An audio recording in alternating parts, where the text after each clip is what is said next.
untuk anak cucunya maupun untuk keluarganya, untuk masa kini dan masa depannya. Kadang simpanan itu berbentuk uang, kadang berupa tanah, lain saat berbentuk pabrik, dan lain sebagainya. Sementara masa depan yang paling pasti adalah akhirat. Jika untuk masa depan dunia kita rela memeras keringat, membanting tulang, pergi pagi dan pulang petang, menyimpan uang, menyimpan tanah, menyimpan pabrik, pernahkah kita merenung jika satu saat kiamat datang, kita dibangkitkan dari kubur masing-masing, berdiri di padang mahsyar untuk mempertanggungjawabkan seluruh kegiatan hidup kita di dunia ini, lalu kita akan menuju ke alam akhirat. Sudahkah kita mempunyai simpanan untuk akhirat kita? Pada pertemuan kali ini saya ingin menyampaikan sebuah hadis di mana Rasulullah sallallahu alaihi wasallam bersabda, "Arba'un min kanzil jannah." Simpanan sorga ada 4 macam. Yang pertama, ikhfa'us sadaqah, menyembunyikan sedekah. Saudara-saudara kaum muslimin, sebagaimana yang kita maklum bahwa Allah Subhanahu wa taala melebihkan sebagian rezeki dari kita terhadap yang lain. Ada yang kaya, ada yang setengah kaya, ada yang miskin, ada yang setengah miskin, dan selanjutnya. Ada yang gajinya kecil tapi penghasilannya gede. Ada yang penghasilannya gede tapi nggak punya gaji. Ada juga yang memang gajinya gede dan penghasilannya gede. Kelebihan rezeki merupakan sunnatullah dan tidak harus membuat kita merasa lebih dari yang lain. Bahkan sebaliknya, kelebihan itu harus membuat kita ringan tangan untuk menolong mereka yang memang memerlukan pertolongan. Kalau saudara diberikan ilmu, maka pertanyaan akhirat cuma satu: ilmumu kau amalkan untuk apa? Kalau saudara diberikan umur yang panjang, pengadilan akhirat juga bertanya satu: umurmu kau habiskan di mana? Tapi kalau saudara diberikan harta, pengadilan akhirat akan bertanya dua: hartamu kau dapat dari mana? Kau belanjakan kemana? Dari mananya ditanya dan kemananya juga ditanya. Oleh karena kita akan dimintakan pertanggungan jawab, maka amanah yang bernama harta ini harus kita gunakan dengan sebaik-baiknya. Ada penggunaan yang merupakan kewajiban, itu zakat namanya.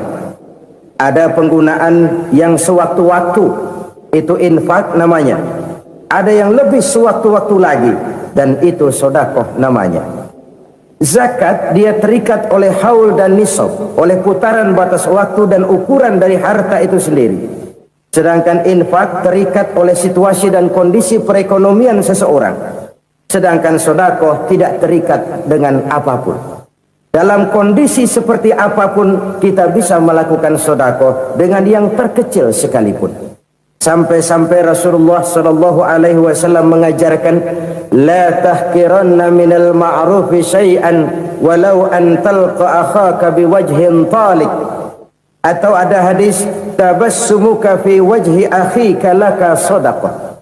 Senyumanmu kepada temanmu adalah sedekah. Jadi untuk melakukan sedekah tidak harus dalam berbentuk uang.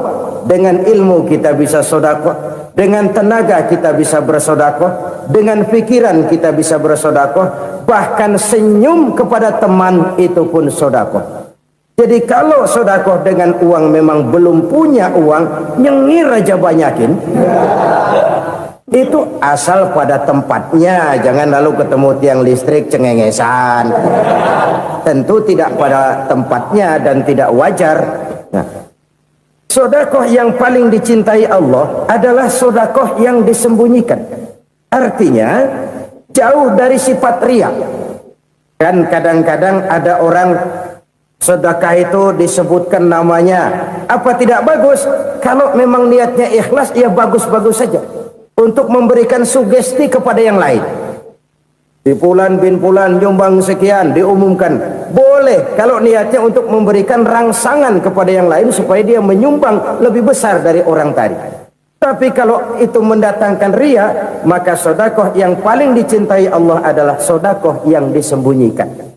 Tangan kiri saja tidak tahu apa yang diberikan oleh tangan kanan. Sedekah yang dilakukan dengan ikhlas akan merupakan perbendaharaan surga, tersembunyi dari pandangan orang lain, tidak seorang pun tahu. Karena memang sikap yang baik adalah melupakan kebaikan dan mengingat kesalahan. Itu salah satu ciri orang bahagia. Orang yang selalu mengingat kesalahannya dan berusaha melupakan segala kebaikannya. Kalau dia akan berada kebaikan, dia tidak bisa ikut, dia merasa rugi karena dia merasa belum pernah berbuat baik. Tapi kalau akan melakukan kesalahan baru, dia ingat kesalahan yang sudah-sudah, sehingga terhalang baginya untuk melakukan satu kesalahan baru. Demikianlah saudara-saudara, bahwa Allah melebihkan rizki sebagian kita dari yang lain, agar terjadi tolong-menolong dalam kehidupan ini. Jadi kesenjangan yang nature, kesenjangan yang alami, itu sunnatullah. Ada yang kaya, ada yang miskin, ada yang kelas menengah. Nah, kenapa lalu sekarang kita berusaha mengentaskan kemiskinan? Oleh karena adanya kesenjangan struktural. Kalau yang kaya bisa semakin kaya, kenapa yang miskin tidak bisa naik jadi ikut sedikit kaya? Sebab pada dasarnya Islam adalah agama yang sejak turunnya sudah berupaya memerangi kemiskinan. Bahkan dikatakan kemiskinan itu mendekatkan kepada kekufuran. Orang kalau miskin udah dekat banget sama kafir. Gampang menjadi kafir. Berapa banyak saudara-saudara kita yang oleh karena soal perut, oleh karena soal materi, terpaksa meninggalkan dan menanggalkan akidahnya, menjual petunjuk yang diberikan Allah dengan kesenangan dunia yang cuma sebentar ini. Na'udzubillah thumma na'udzubillah. Jadi makin kita sembunyikan satu sedekah, semakin banyak perbendaharaan kita di surga. Sedekah yang paling dicintai Allah adalah sedekah yang disembunyikan. Malahan ada seorang sufi, dia punya kebiasaan kalau pergi sholat Jumat dia bawa uang, itu uang dia taruh di bawah tikar masjid. Dia niat sedekah kepada siapa saja yang nemuin itu duit. Maksudnya apa? Supaya yang nemuin nggak tahu siapa yang punya duit. Demikian dia saking ingin menyembunyikan sedekahnya. Karena sifat ria itu bisa memakan amal kita sendiri. Ria itu termasuk menyebut-nyebut kebaikan kita. Orang yang suka nepuk dada, sedikit-sedikit ngitungnya kalau nggak gua. Tuh kalau nggak gua tuh yang belas itu kalau nggak gua. Iya kalau nggak lu kenapa emang?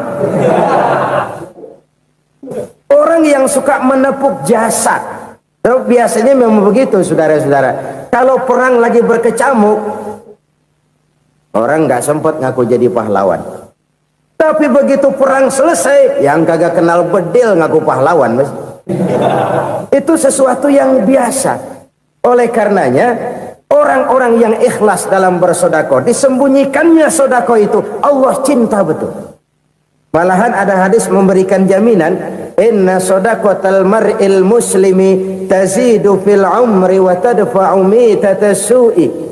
Sesungguhnya sedekahnya seorang mukmin tazidu fil umri, bisa menambah umur panjang, wa tadfa'u mitatas su'i, dan menyelamatkan manusia dari mati secara su'ul khatimah.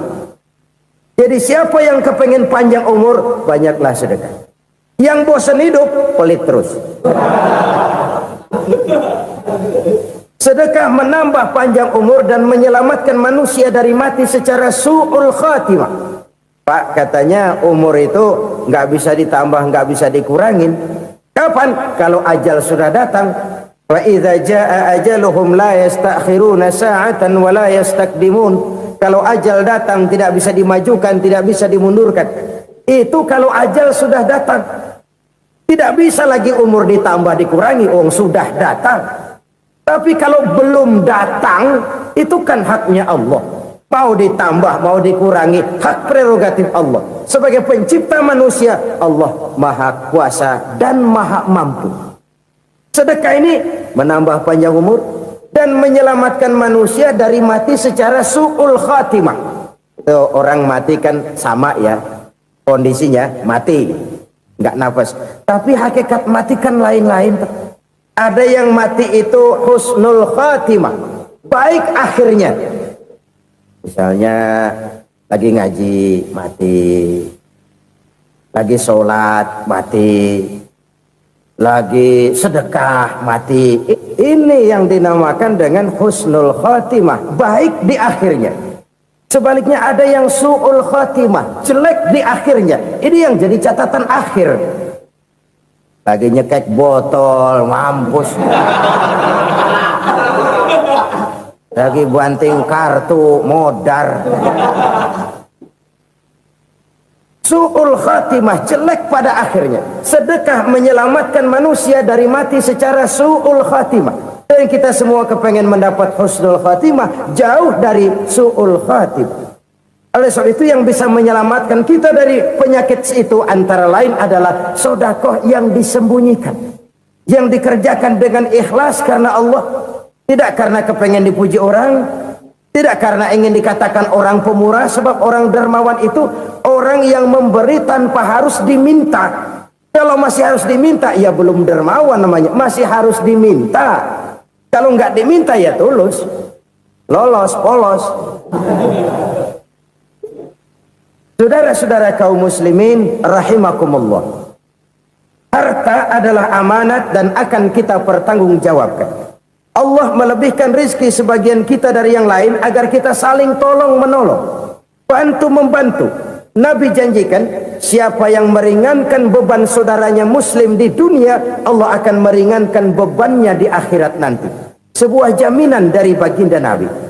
Si orang yang kita bantu barangkali tidak bisa membalas, Allah yang akan membalas lewat jalan lain yang tidak pernah kita sangka-sangka. Ada orang tanya, Pak, ini ada orang nyumbang masjid sambil marah-marah, bagaimana?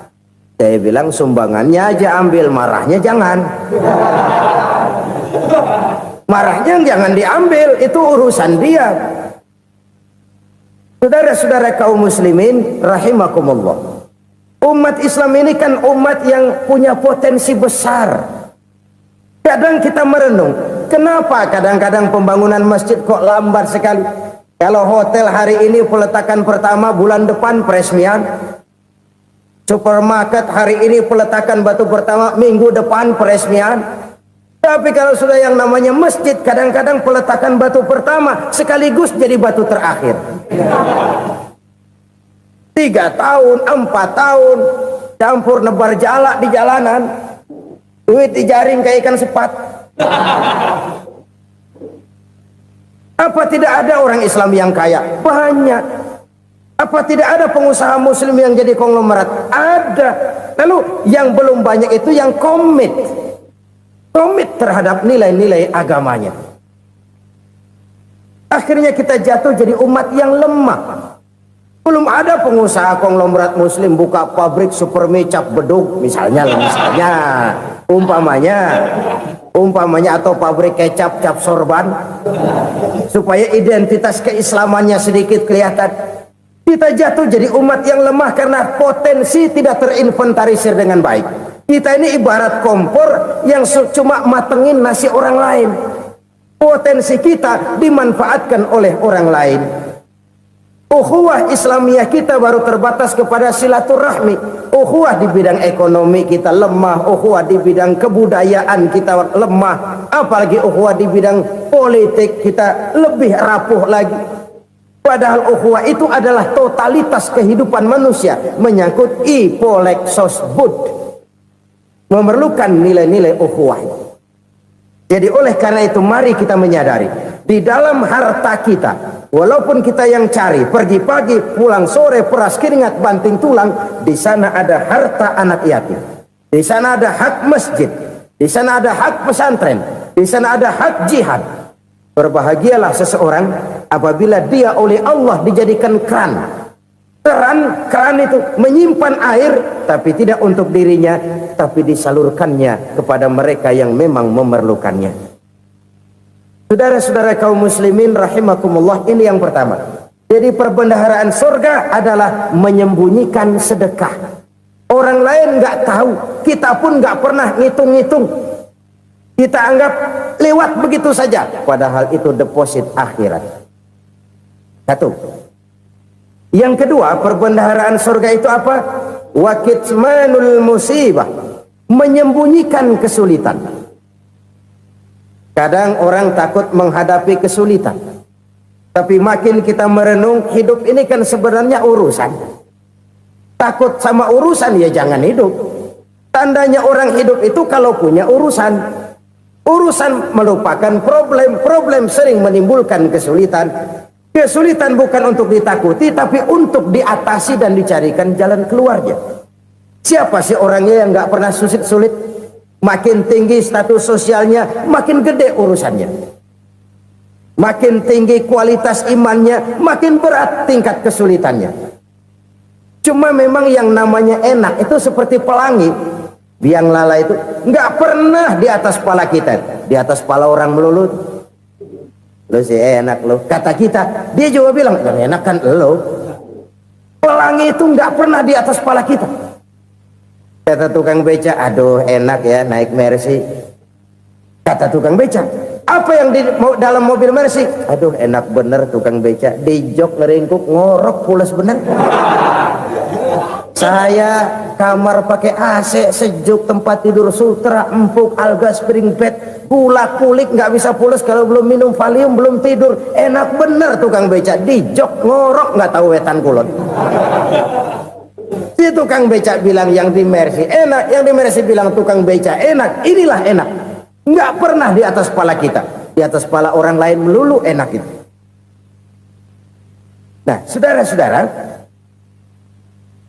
yang merupakan perbendaharaan surga itu orang yang bisa menyembunyikan kesulitan, baik pribadi ataupun rumah tangga. Nih terutama rumah tangga yang jadi soalnya. Kadang-kadang kita ini kalau senang, sebaliknya kalau senang kita diam, kalem aja, cuek. Banyak banget duit kita bawaan, diam aja udah. Malah ketemu orang takut. Tapi begitu susah, sekampung tahu. Padahal Nabi mengajarkan perbendaharaan surga itu menyembunyikan musibah, menyembunyikan kesulitan. Kalau enak, cerita sama orang-orang. Kalau nggak enak, rasain sendiri, tekan sendiri, atasin sendiri. Kita kan sebaliknya. Senang kita diam, asal lagi susah, paling tidak kita nyari teman buat cerita kesusahan. Siapa orangnya yang nggak pernah susah? Cuma soalnya bagaimana kita mengatasi kesusahan itu sendiri. Begitu juga misalnya kalau orang sudah berumah tangga, itu orang tuanya harus menjadi tempat dia cerita yang enak-enak saja. Yang nggak enak rasain berdua, selesaikan berdua, atasin berdua. Jangan dibalik. Asal senang diam, giliran susah saja. Maknya laporan. Terbalik. Bisa menjaga security informasi. Maka nama bayam keluar diam, malah seluitan. Enak amat lo makan daging ayam. Security informasi. Saudara-saudara kaum muslimin rahimakumullah, ujian yang terberat itu yang pernah diberikan kepada para nabi, para rasul, para aulia, para ulama. Makin tinggi keimanan, makin berat bentuk kesulitan. Ayo saya kemukakan satu contoh saja. Ada seorang nabi yang kaya, nabi kaya, namanya Nabi Ayub. Iblis kalau orang begini kan keki, ibadahnya rajin, kaya. Nih yang kayak begini susah digodain. Kalau ibadahnya rajin, miskin, enggali bisa disogok.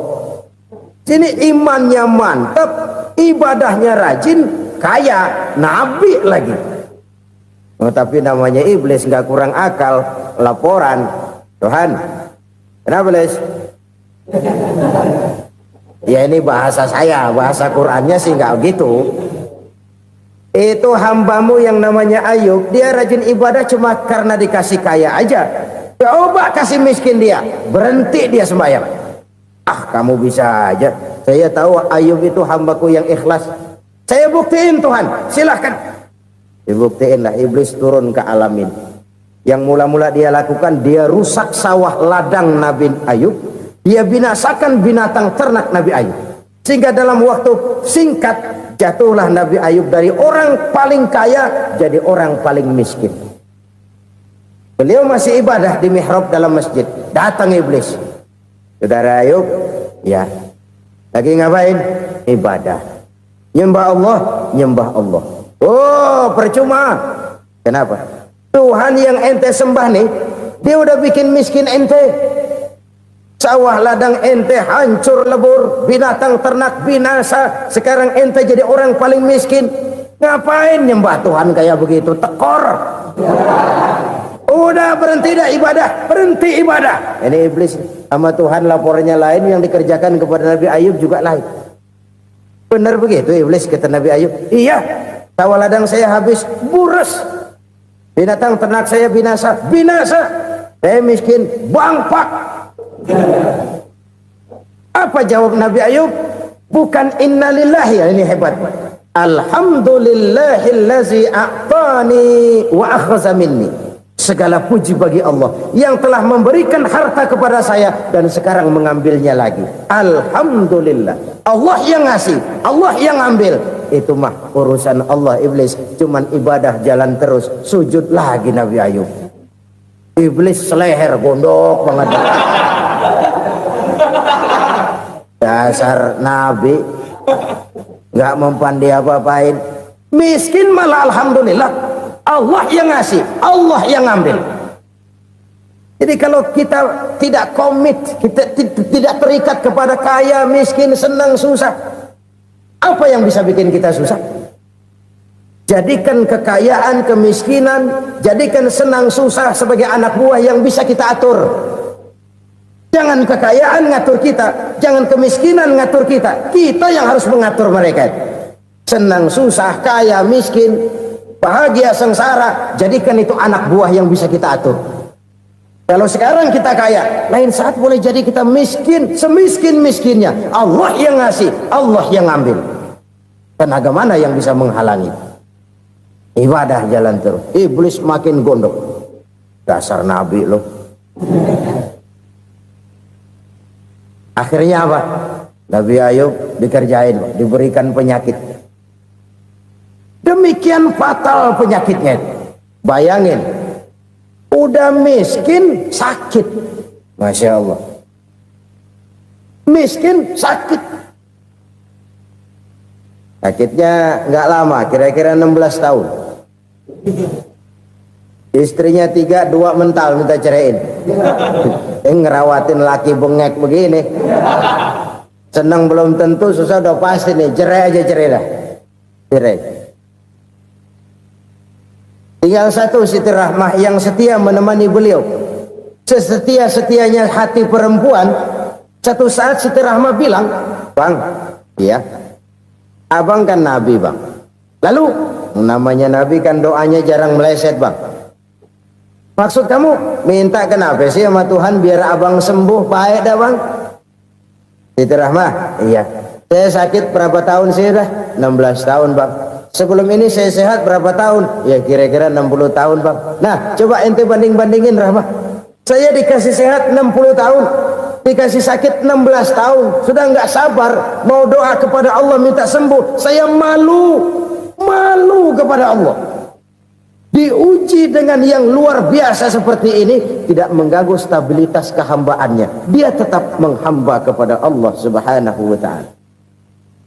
Saudara-saudara kaum muslimin rahimakumullah. Kunci menghadapi kesulitan itu apa? Allah jelaskan dalam satu ayat, wa basyiris sabirin alladzina iza asabathum musibah qalu inna lillahi wa inna ilaihi raji'un.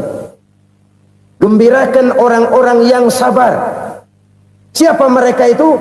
yang apabila mendapat musibah mereka kembali kepada keyakinan dasar segalanya dari Allah dan segalanya akan kembali kepada Allah. Ini konsepsi dasar dari sikap muslim dalam menghadapi berbagai kesulitan. Segalanya dari Allah, segalanya akan kembali kepada Allah. Kalau ini sudah kondisi dasarnya, maka kita akan lapang menghadapi kenyataan bagaimanapun pahitnya. Apakah itu namanya miskin, apakah itu namanya sakit, bahkan maut sekalipun. Maut sekalipun. Segalanya dari Allah, segalanya akan kembali kepada Allah. Ini sikap hidup, bukan sekedar ucapan. Kita kadang-kadang menjadikannya sebagai ucapan. Mulutnya sehingga berhenti, innalillahi wa inna ilaihi rajiun, tapi nangisnya terus gerung-gerungan.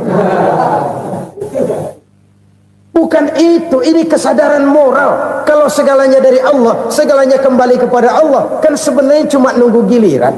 Hari ini saya nyembayangin dia, entah hari apa saya disembayangin orang. Hari ini saya antar dia ke kubur, entah hari apa orang nganterin saya ke kubur.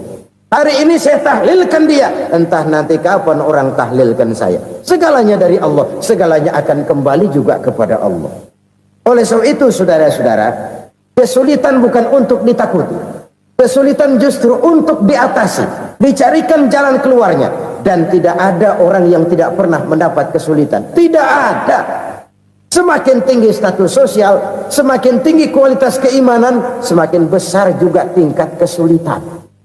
Hanya saja bagaimana cara kita mengatasinya. Dan Al-Quran menyatakan, inna ma'al usri yusra.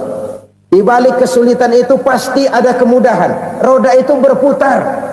Karena itu Rasulullah sallallahu alaihi wasallam mengingatkan kepada kita, ta'arraf ilallahi fir raha ya'rifka fis syiddah. Ingatlah kepada Allah di waktu kamu senang, supaya Allah ingat kepada kamu di waktu kamu susah. Kalau waktu senang kita ingat kepada Allah, kita susah, Allah tidak akan meninggalkan kita. Tapi kalau waktu senang kita jauh dari Allah, sujud tidak sempat, dengan masjid jauh, ketika senang kita lupakan Allah. Nanti begitu kita susah, Allah lupakan kita, dan itu menyakitkan. Oleh karena itu orang-orang tua kita dulu bilang, kalau lagi sehat ingat-ingat lu bakal sakit nanti. Kalau lagi kaya ingat-ingat satu saat kita bakal jatuh miskin. Bahkan kalau lagi muda ingat-ingat kita bakal tua. Dan yang terpenting, kalau lagi hidup ingat-ingat kita bakal mati. Saudara-saudara kaum muslimin rahimakumullah. Jadi yang kedua yang merupakan perbendaharaan surga, menyembunyikan musibah. Saudara-saudara kaum muslimin rahimakumullah. Hal ketiga yang merupakan perbendaharaan surga adalah wasilatur rahmi. Orang yang suka bersilaturahmi. Sebagaimana yang kita maklum bahwa manusia adalah makhluk yang disebut zon politika. Makhluk sosial yang tidak mungkin hidup sendiri-sendiri. Betapa dan siapapun kita memerlukan orang lain. Bodoh betul manusia kalau tinggal di tengah masyarakat tapi tidak mau bermasyarakat. Merasa hebat sendiri, pinter sendiri, gagah sendiri, kaya sendiri. Mungkin kalau mati juga ngubur sendiri. Jangankan kita di sini, di sorga saja Nabi Adam waktu sendirian bengong melulu, mondar mandir.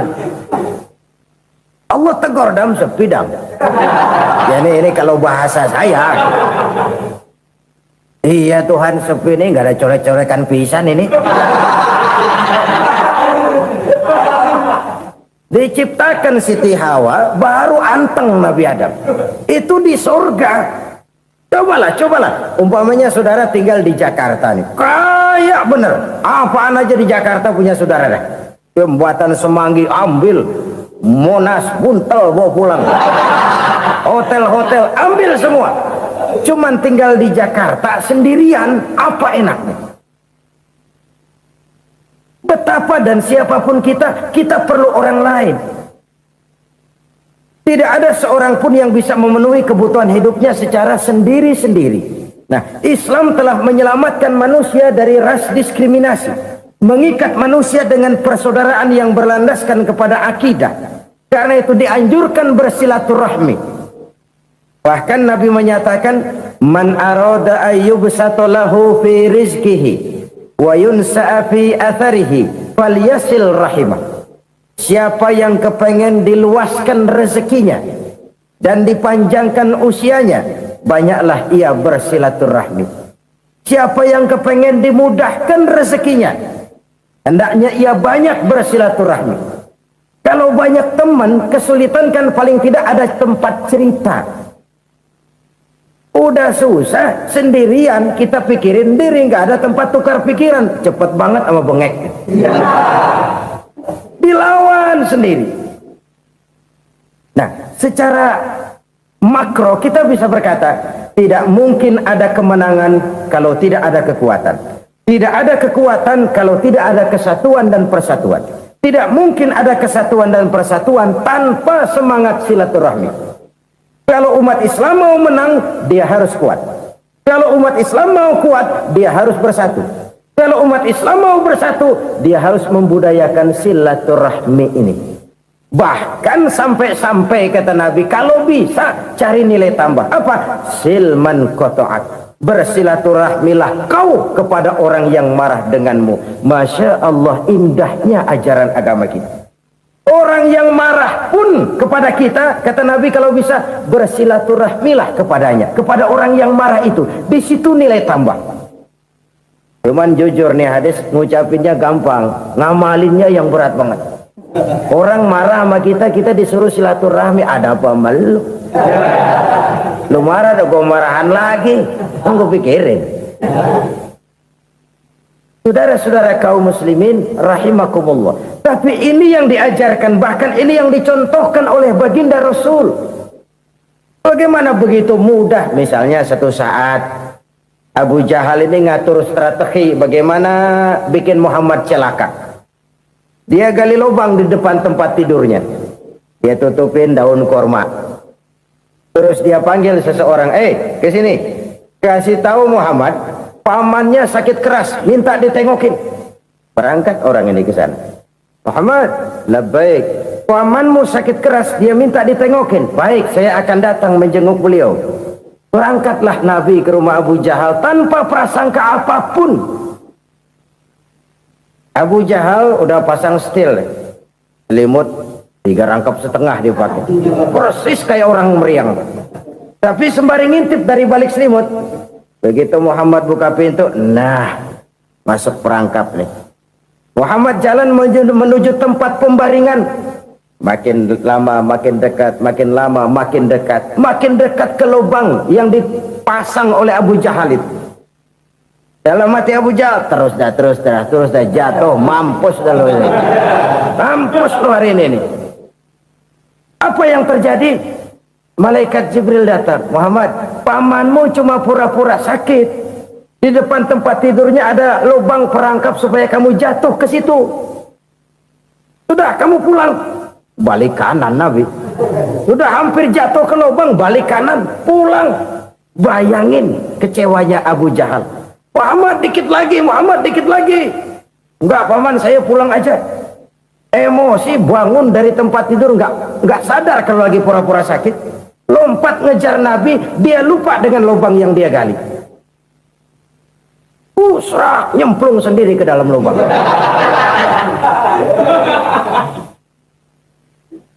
Nabi terus berlalu. Ini terjadi keanehan.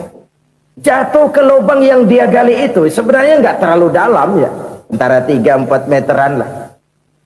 Tolong saya jatuh ke lubang ini. Datanglah pelayan-pelayannya itu. Angkat saya dari sini. Oh, yang ngulurin tambang. Satu gulung, belum juga nyampe itu tambang. Kurang, beli lagi ke warung. Sambung, ulur lagi, nggak juga bisa sampai. Wah, ini kerjaan Muhammad ini. Tolong, siapa salah seorang kamu ke rumah Muhammad, kasih tahu encangnya kecebur. Minta ditolongin. Sampaikan kepada Rasul. Kenapa? Pamanmu jatuh ke lubang, Muhammad minta tolong diangkatin. Tambang udah nyambung-nyambung nggak nyampe juga. Ya, nanti saya datang, saya tolong. Coba. Nyata-nyata orang berniat jahat mau mencelakakan dia. Datang dia menolong. Ini yang disebut air tuba dibalas air susu ya ini. Bukan sebaliknya. Air tuba dibalas air susu. Paman, kecebur ya? Iya Muhammad, tolong ini. Pegang tangan saya. Nabi ulurkan tangannya, nyampe, dipegang oleh Abu Jahal, diangkat ke atas, sampai atas. Apa kata Abu Jahal? Sihirmu memang hebat Muhammad. Udah ditolongin dikata sihir, yang enak kita kemplang kan itu orang begitu.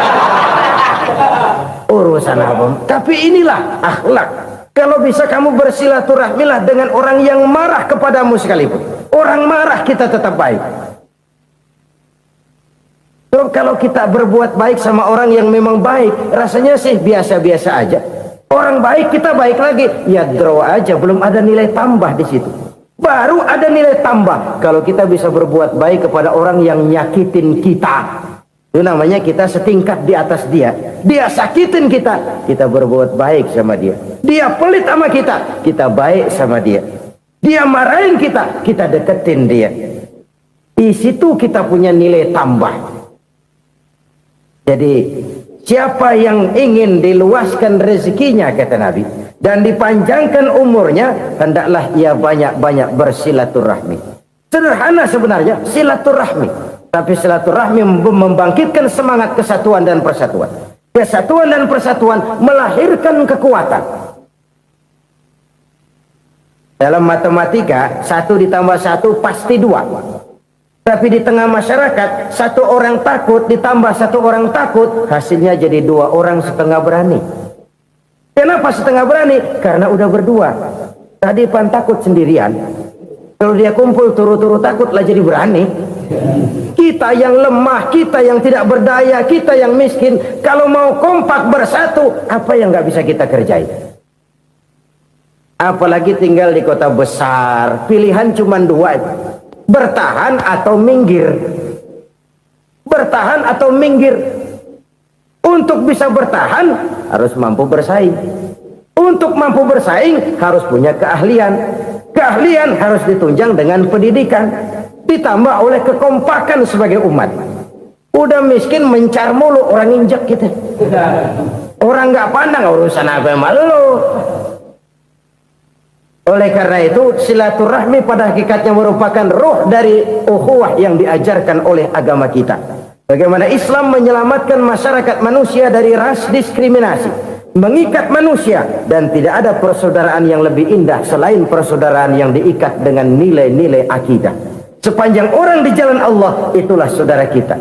Keluar dia dari jalan Allah, selesailah persaudaraan sampai di situ. Karena itu, kalau ingin menyimpan sesuatu di surga, banyaklah bersilaturahmi. Datang ke rumah ini, datang ke rumah itu, dan lain sebagainya. Itu simpanan kita di akhirat nanti. Ini yang ketiga. Saudara-saudara, yang keempat, perbendaharaan surga itu apa? Wa qawlu la hawla wa la quwwata illa billah. Ucapan la hawla wa la quwwata illa billah. Ibadah kan ada yang berat, modalnya besar. Bangun masjid berat, modalnya besar. Bangun rumah sakit berat, modalnya besar. Ada ibadah yang berat tapi modalnya ringan. Misalnya puasa. Puasa itu berat, mengendalikan nafsu. Kalau sekedar nggak makan nggak minum sih enteng, mengendalikan nafsu itu jihad terbesar. Tapi kan modalnya ringan, cuma niat saja. Ini ibadah berat, modalnya ringan. Ada ibadah yang ringan, modalnya juga enteng. Seperti termasuk ucapan la haula wa la quwwata illa billah. Tanpa sadar, la haula wa la quwwata illa billah. Nyelengin tuh di surga. Nyelengin, kita nggak terasa. Nyelengin simpenan akhirat. La haula wa la quwwata illa billah. Nyimpan lagi.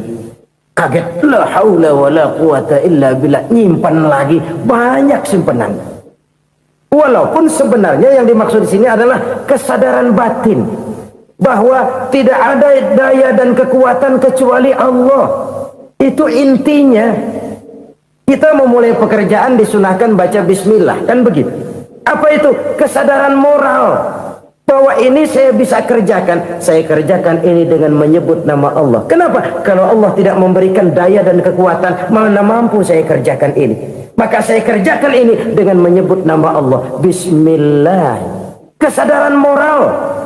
Manusia hanya wajib berusaha, tapi nggak pernah wajib berhasil. Banyak hal-hal yang kalau kita renungkan secara rasio nggak mungkin, tapi jadi kenyataan. La haula wala quwata illa billah. Tidak ada daya dan kekuatan kecuali bagi Allah semata-mata. Kesadaran moral akan kelemahan dan keterbatasan makhluk bernama manusia. Kadang kita kagum dengan otak, tapi kita sering lupa sama yang bikin otak. Padahal bagaimanapun hebatnya otak, yang bikin otak pasti lebih hebat dari otak. Nggak percaya, silahkan otak-otakan. Inilah kecenderungan. Kita kagum dengan pesawat-pesawat mutakhir, bukan main, besi gede banget terbang itu. Alangkah hebatnya. Lalu apa yang bikin otak tidak lebih hebat dari itu semua?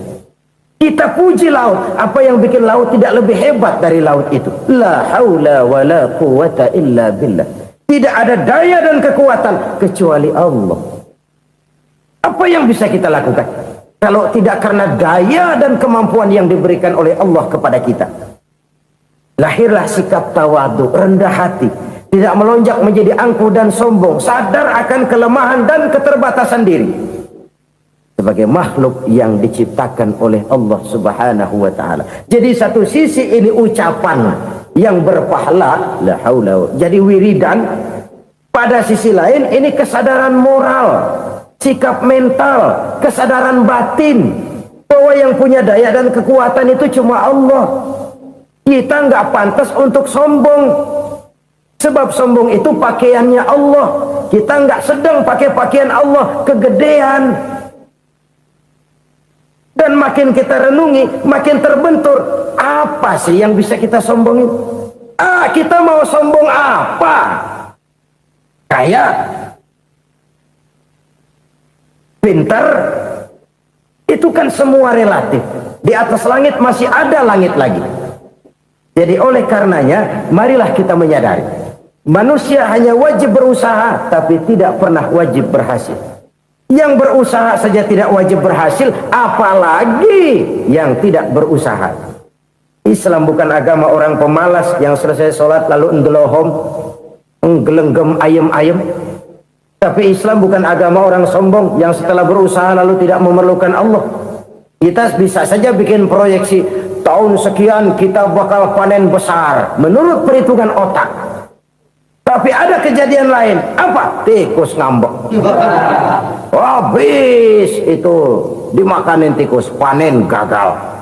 Proyeksi rasional gagal oleh tikus-tikus yang ngambek itu. Bisa saja terjadi. Tahun depan kita panen besar, urung. Kenapa? Musim panas panjang. Dan sekarang ini koran-koran bikin berita musim mengalami penyelewengan. Bukan cuma manusia yang nyeleweng sekarang. Musim pakai nyeleweng. Mestinya kan musim hujan udah selesai, masih hujan-hujan juga. Musim. Nah sekarang kita boleh bikin proyeksi, kita bakal panen besar. Tahu-tahu musim panas panjang, sawah retak, air kering. Cari teknokrat yang paling botak, suruh pendekin tuh musim panas. La haula wala quwata illa billah. Inilah kesadaran moral. Saudara, saya teringat satu saat ada seorang konglomerat. Umurnya ya kira-kira 70-an. Satu saat dia ditanya oleh wartawan, "Pak, umur Bapak berapa sih?" "Ya paling 10 tahun." 10 tahun? 10 tahun? Anak Bapak berapa orang? Satu saja? Satu. Harta Bapak berapa? Ya paling-paling bangsa 7 juta kali. 7 juta? Iya. Pak, kenapa Bapak bohongi saya? Bapak punya buku biografi. Koran-koran, majalah-majalah banyak memuat cerita riwayat hidup Bapak. Saya tahu umur Bapak 70. Kenapa bilang cuma 7 tahun? Saya tahu anak Bapak 8. Kenapa cuma bilang 1? Saya tahu harta bapak miliaran, mungkin triliunan, pabrik di mana-mana, bank di mana-mana. Kenapa bilang uang bapak cuma 7 juta? Nah, kata si konglomerat tadi, kamu benar nak, kamu benar. Umur saya kalau jumlahnya memang 70 nak. Cuman ingat-ingat saya, baru 7 tahun terakhir ini saya sujud. Baru 7 tahun terakhir ini saya berusaha dekat dengan Allah. Saya laksanakan perintahnya, saya jauhi larangannya. 7 tahun inilah rasanya yang ada nilainya di hadapan Allah. Yang 63 tahun matong, kelabu, kelem umur gue. Habis untuk maksiat, untuk munkarat. Maka ketika ditanya tadi, umur saya 7 tahun itu. Oh begitu Pak. Oh iya. Lalu anak Pak, anak bapak kan 8. Kenapa bilang cuma 1? Nah, kalau jumlah hitungannya memang anak saya 8. Tapi dari 8 orang ini rasanya cuma 1 nih yang bakal jadi buah hati, belahan jantung, pelanjut cerita, penerus sejarah, bakal jadi anak soleh yang akan mendoakan saya. Cuma 1 rasanya anak saya ini yang bakal jadi buah hati saya, besar-besaran saya, yang akan mendoakan di kubur saya, yang akan mendoakan di akhirat saya. Yang 7 orang mana, masya Allah, yang 1 tenggeng, yang 1 nyekek botol mulu, yang 1 nggak karu-karuan. Makanya saya bilang 1 anak saya yang akan bisa mendoakan saya. Oh begitu Pak. Iya. Nah harta Pak, harta bapak kan triliunan, pabrik bapak di mana-mana, uang bapak hampir di tiap bank-bank besar. Kenapa bilang cuma 7 juta? Betul kau nak. Harta saya kalau jumlahnya memang miliaran, triliunan mungkin. Tapi yang saya ingat baru 7 juta tuh yang saya belanjakan di jalan Allah. Saya nyumbang masjid, saya santuni yatim piatu, saya bantu pembangunan pesantren, saya bantu pembangunan rumah sakit Islam. Itu yang akan saya bawa pulang ke akhirat, yang 7 juta itu. Yang triliunan itu nanti akan diperebutkan oleh anak-anak saya sebagai waris saya. Jadi harta saya 7 juta itu yang bakal nemenin saya di akhirat, yang akan saya bawa pulang jadi teman saya. Saudara-saudara kaum muslimin, jangan-jangan orang tua itu adalah kita-kita ini. Jangan-jangan kita-kita ini adalah orang tua itu. Jangan-jangan itu potret dari diri kita masing-masing. Dari sekian umur yang diberikan Allah, berapa tahun yang ada nilainya di hadapan Allah? Dari sekian anak-anak yang merupakan amanah, berapa yang akan mendoakan kita sebagai orang tuanya menjadi anak soleh? Dari sekian banyak harta yang diberikan Allah, berapa yang akan kita bawa pulang menghadapnya nanti, yang kita belanjakan di jalan Allah? Ini sebuah potret kehidupan. Karena itu kita kembali kepada la haula wa la quwwata illa billah. Kita wajib berusaha, kita wajib berikhtiar. Selebihnya segala daya dan kekuatan hanya milik Allah saja semata-mata. Satu kesadaran batin dari setiap pribadi muslim. Setelah ia berusaha dan berikhtiar, ia menyerahkannya kepada Allah Subhanahu wa ta'ala. Jadi satu sisi ini merupakan wiridan ucapan yang mengandung pahala, pada sisi lain ini merupakan sikap batin dari seorang muslim di dalam ia menghadapi realitas kehidupan ini. Saudara-saudara kaum muslimin rahimakumullah, kalau ini kita jadikan satu basis kehidupan, maka ini akan menyelamatkan manusia dari kemungkinan tergelincir menjadi orang yang lupa diri dan lupa darat. Sebab itu Imamul Ghazali berpesan, jadidis safinah fa innal bahra amiq wa khuziz zad fa inna safara ba'id wa khaffifil hamla fa innal hamla sadid. Perbarui selalu kapalmu karena lautan sangat dalam. Bawa bekal yang banyak karena perjalanan ini sangat jauh. Ringankan beban karena kebanyakan beban akan menyakitkan. Alangkah indah kalimat ini, alangkah dalam makna yang terkandung di sana. Perbarui selalu kapalmu karena lautan sangat dalam. Apa artinya ini? Jaga mentalmu baik-baik. Pelihara imanmu baik-baik karena hidup penuh cobaan seperti lautan. Kita kalau berlayar di lautan kan kadang-kadang tenang, angin bertiup sepoi-sepoi basah. Jika malam datang, bintang gemintang bertabur menghias cakrawala, rembulan memantulkan sinarnya dengan indah. Dalam keadaan begitu berlayar enak. Tapi lain saat ombak menggunung, halilintar menyambar, angin topan bertiup. Berapa banyak sudah saudara-saudara kita yang tenggelam di lautan dunia tanpa sadar bahwa dia belum sampai kepada pantai yang akan dituju. Berapa banyak sudah saudara-saudara kita yang tenggelam di lautan dunia ini tanpa sempat bangkit lagi. Dia menyangka sudah sampai kepada tujuannya.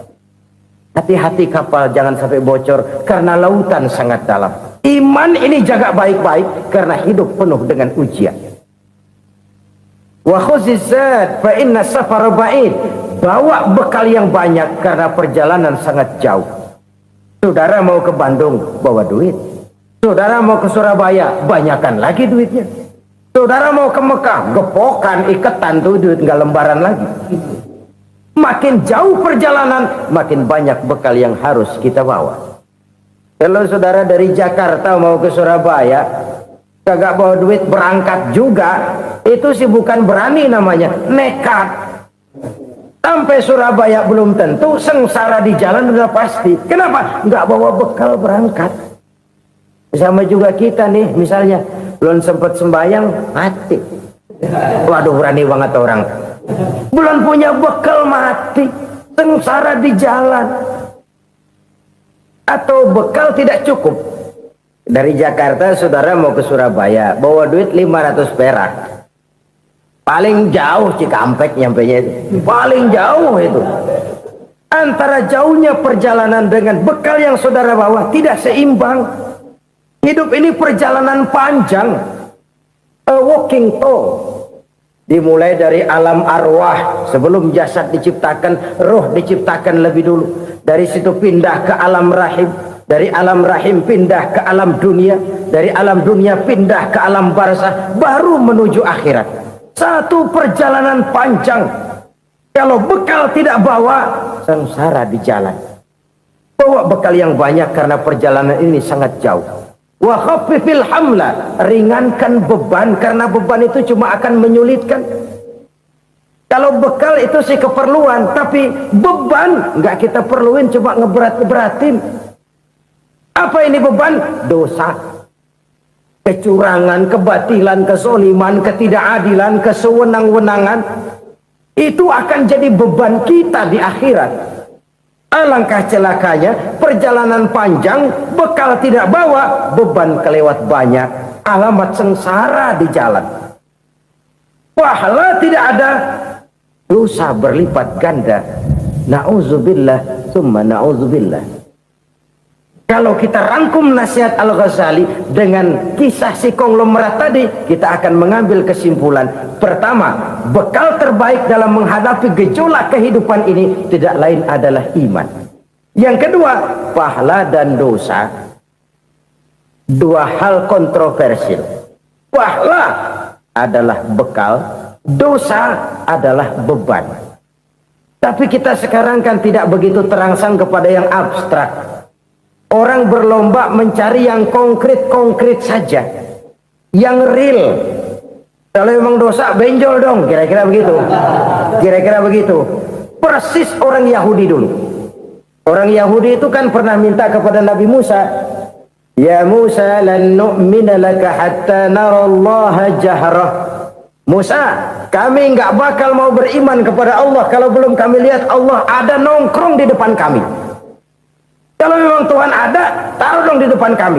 Mau yang konkret-konkret saja. Kalau memang dosa, benjol dong. Kalau memang pahala, berasa dong.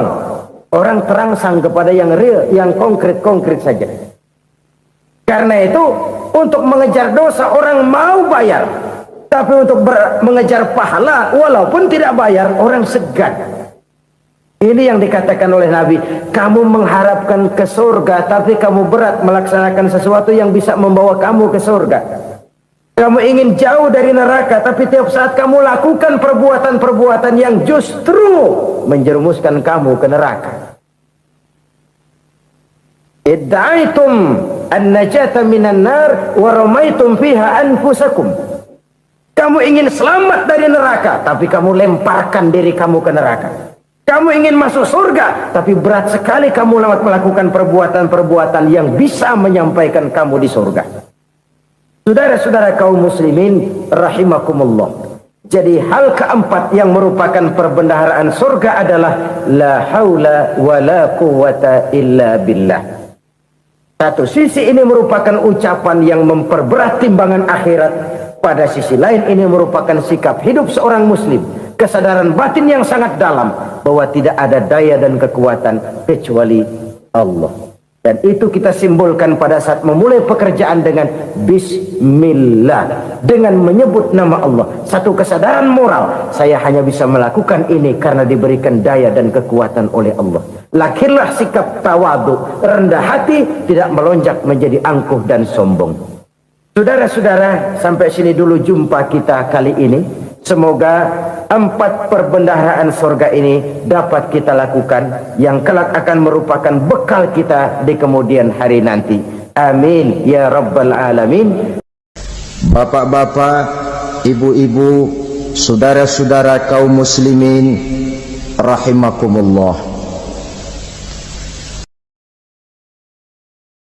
Di dalam kehidupan kita sebagai seorang muslim, minimal 5 kali dalam sehari semalam kita mendengar seruan untuk mendirikan solat yang disebut azan. Ada kalimat menarik di dalam kalimat azan itu, yakni seruan hayya 'alal falah, marilah menuju kepada keberuntungan, marilah meraih kemenangan. Seruan ini adalah kecenderungan dari setiap manusia, apapun warna kulitnya. Artinya, setiap orang dalam hidup selalu ingin meraih dan mencari kemenangan. Kemenangan akan melahirkan kepuasan batin, dan kepuasan batin memberikan kebahagiaan. Sedangkan kekalahan melahirkan penderitaan batin, dan penderitaan batin menjerumuskan seseorang di dalam berbagai bentuk kerugian. Jikalau inilah seruan azan, maka masalahnya ialah apa yang menyebabkan kita meraih kemenangan. Al-Quranul Karim memberikan tuntunan dan ajaran kepada kita bahwa orang-orang yang memperoleh kemenangan itu tidak lain adalah orang-orang yang bertakwa. Hanyalah mereka yang bertakwa kepada Allah Subhanahu wa ta'ala pada akhirnya akan tampil sebagai pemenang. Lalu siapa orang yang bertakwa itu?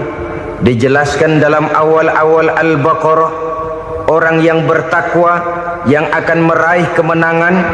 Pertama, allazina yu'minuna bil ghaib, yaitu orang-orang yang beriman kepada yang gaib. Percaya bahwa ada alam yang gaib, alam yang abstrak, alam yang tidak bisa dijangkau oleh salah satu daripada panca indera kita. Mereka percaya dan beriman kepada adanya malaikat, beriman kepada adanya iblis dan jin, beriman kepada adanya alam kubur, beriman kepada adanya alam mahsyar, beriman kepada adanya alam akhirat, beriman kepada adanya surga dan neraka.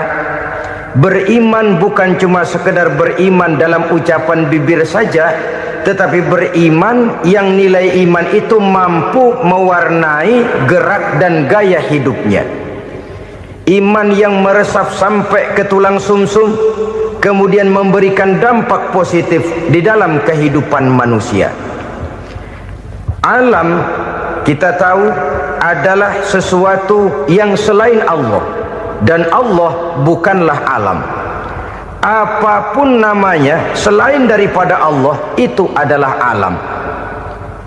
Alam pada hakikatnya terbagi menjadi 2. Ada alam syahadah, alam nyata, alam konkret, alam yang bisa dijangkau oleh salah satu indera kita. Kemudian ada alam ghaib, alam yang tidak bisa dijangkau oleh panca indera kita, alam metafisika, alam abstrak, alam yang wajib kita imani keberadaannya. Kita percaya bahwa malaikat itu ada. Kita percaya kepada jin, bahwa jin itu ada. Kita percaya kepada adanya iblis dan setan. Bukan percaya kepada iblis dan setannya, percaya bahwa iblis dan setan itu ada. Itu termasuk salah satu daripada sifat orang yang bertakwa kepada Allah. Saudara-saudara kaum muslimin rahimakumullah, kecenderungan pembangunan yang lebih bersifat materialistis biasanya menggeser aspek kehidupan rohani. Orang berpikir empiri, dan dalam pola pikir yang demikian maka alam gaib tidak lagi mendapat perhatian. Aspek kehidupan yang bersifat rohaniah malah mulai ditinggalkan. Akibatnya terjadilah kepincangan di dalam kehidupan kita. Pernah ada satu pengalaman pribadi dalam perjalanan kembali ke tanah air. Dalam pesawat di sebelah kanan saya duduklah seorang Jerman namanya Heiner Simonsen. Iseng saya ajak kenalan, saya ajak ngobrol, saya tanya dia. Saya bilang, Mas Heiner ini, kalau pesawat yang kita tumpangi ini jatuh ke bawah, kira-kira apa yang bakal terjadi, Mas? Dia bilang, kita semua akan mati. Begitu? Iya. Oke. Apa itu mati? Tanya saya.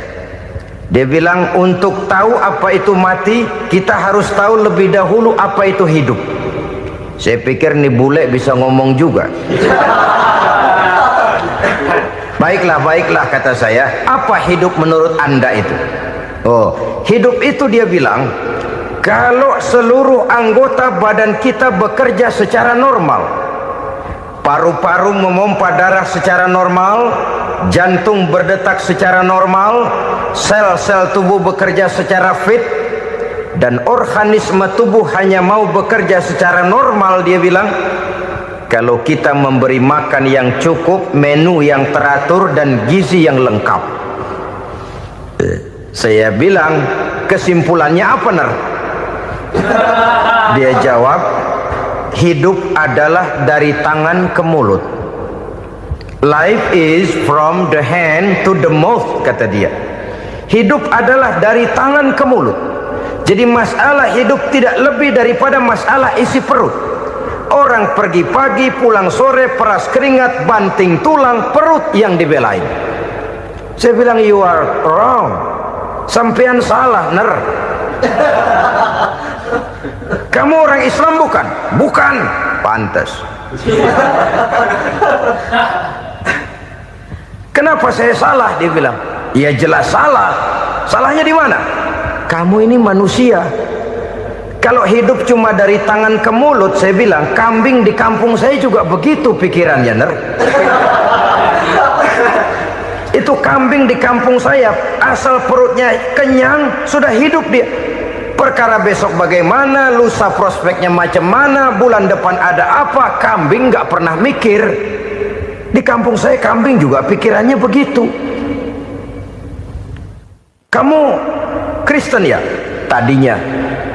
Loh kok tadinya, lalu apa sekarang kamu ini? Dia bilang, sekarang saya netral. Saya tidak beragama, tapi saya percaya kepada Tuhan sebagai pencipta alam. Saya ingat benar dia bilang, I haven't any religious, but I believe to God as the creator of the world. Kenapa bisa netral begitu, Ner? Habis saya bingung katanya.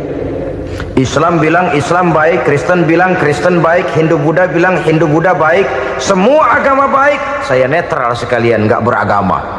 Yang penting saya percaya kepada Tuhan. Saya bilang, Ner, kamu ini kayak orang mau beli celana, lalu bingung.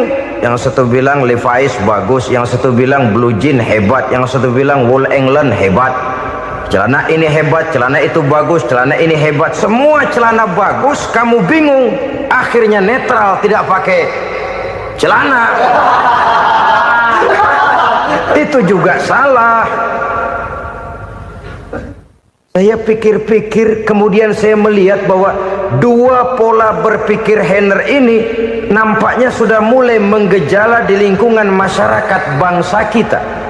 Disadari atau tidak, secara jujur kita harus berkata, dua pola pemikiran Henner ini mulai berkembang di tengah masyarakat bangsa kita. Pertama, pola pikir materialisme. Hidup adalah dari tangan ke mulut. Masalah hidup tidak lebih masalah isi perut. Itu yang perlu dibela, dan disitulah arti kehidupan. Pergi pagi, pulang sore, peras keringat, banting tulang untuk mempertahankan perut. Kalau sudah kemari cara orang berpikir, maka buat apa percaya kepada yang gaib? Untuk apa sholat? Untuk apa puasa? Untuk apa zakat? Untuk apa menghadiri majelis taklim? Tanpa kepercayaan kepada yang gaib, hidup berjalan menurut alur empiris dan materialis. Kalau sudah ke sana cara orang berpikir, biasanya orang lalu cenderung menghalalkan segala cara. Hanyalah orang yang percaya bahwa akhirat ada, hanyalah orang yang percaya bahwa alam kubur itu ada, hanyalah orang yang percaya bahwa malaikat itu ada, hidupnya akan lebih terarah dan terkendali. Karena kepercayaan kepada yang gaib, yang merupakan fase daripada kehidupan setelah hidup yang sekarang ini, mewarnai gerak pribadi seseorang di dalam dia melakukan kegiatan hidupnya. Pola berpikir materialisme, disadari atau tidak, mulai menggejala di lingkungan masyarakat bangsa kita. Hidup tidak lebih dari urusan tangan ke mulut, mulut ke tangan, tangan ke mulut. Asal perut sudah kenyang, hiduplah sudah. Perkara bagaimana prospek hari yang akan datang, bagaimana akhirat, tidak jadi persoalan. Ini yang oleh Nabi diperingatkan, ad-dunya sijnul mu'min wa jannatul kafir. Dunia adalah penjara bagi orang beriman dan surga bagi orang kafir. Dulu di zaman Belanda hadis ini pernah disalah tafsirkan, disalah artikan, digunakan sebagai senjata untuk mengkebiri dan membuat impoten umat Islam. Sudahlah umat Islam gak usah macam-macam, kata Belanda. Dunia ini kan penjara buat orang Islam, surga buat orang kafir. Di penjara jangan bertingkah.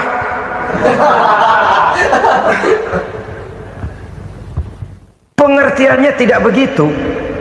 Dunia adalah penjara bagi orang mukmin. Artinya dalam kehidupan dunia seorang mukmin tidak bebas memperturutkan hawa nafsunya. Dipenjara hawa nafsunya. Sebaliknya surga bagi orang-orang kafir. Buat orang kafir surgalah dunia ini. Mereka bebas memperturutkan hawa nafsunya. Dilarang tidak terlarang, dicegah pun tidak tercegah. Mereka hidup menurut alur bisikan nafsu mereka sendiri. Kemudian bila ajal datang, maut merenggut nyawa, selesailah surganya sampai di situ. Maka bagi orang-orang yang tidak percaya kepada adanya akhirat, kepada adanya alam gaib, surganya sebatas umurnya. Sekali lagi, surganya sebatas umurnya.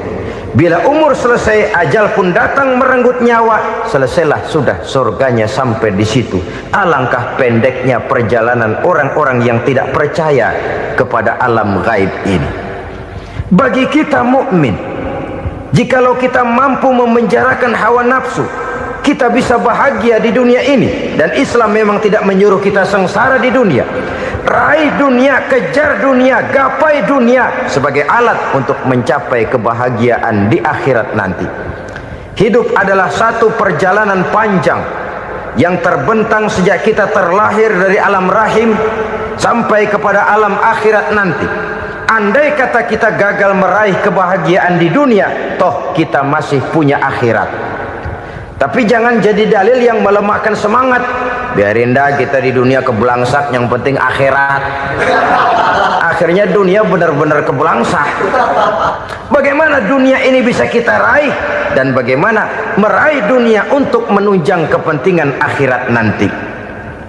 Yang kedua dari pikiran Henner yang saya lihat menggejala di lingkungan masyarakat bangsa kita, timbulnya manusia-manusia netral.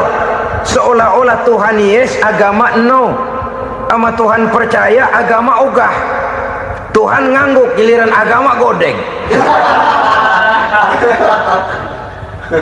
Padahal hampir dalam setiap ayat dalam Quran kata-kata amanu biasanya bergandeng dengan wa amilus sholihat, iman dan amal soleh. Ini sebagai isyarat Tuhan dan agama jangan pernah dipisah-pisah. Apabila kita bertuhan, maka kita harus beragama. Apabila kita beragama, maka agama itu harus bersumberkan dari Tuhan yang kita imani itu. Tidak mungkin kita pisah, Tuhan yes, agama no. Sama Tuhan percaya tapi agama bikin sendiri. Sembayangnya cukup bengong 2 jam madep ngulon.